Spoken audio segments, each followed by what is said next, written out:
ہر تکلیف پر اجر ملنا۔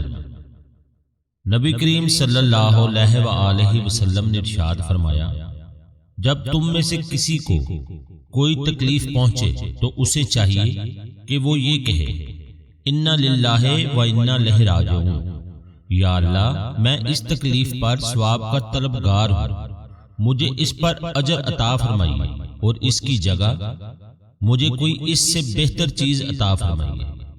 نیز ایک حدیث میں ہے کہ ایک مرتبہ آن حضرت صلی اللہ علیہ وآلہ وسلم کے سامنے چراغ گل ہو گیا تو آپ نے اس پر بھی انا للہ و انا الیہ راجعون پڑھا۔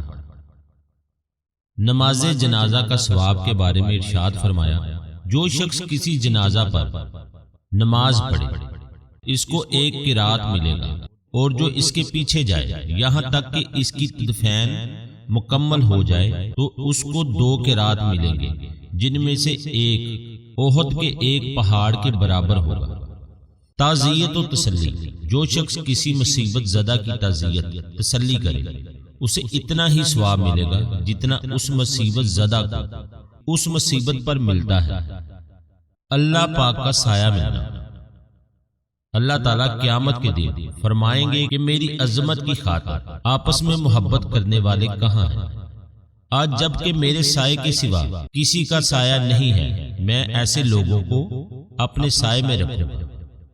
اگر آپ لوگوں کو احادیث مبارک پسند آئے تو برائے مہربانی دوستوں کے ساتھ شیئر کریں۔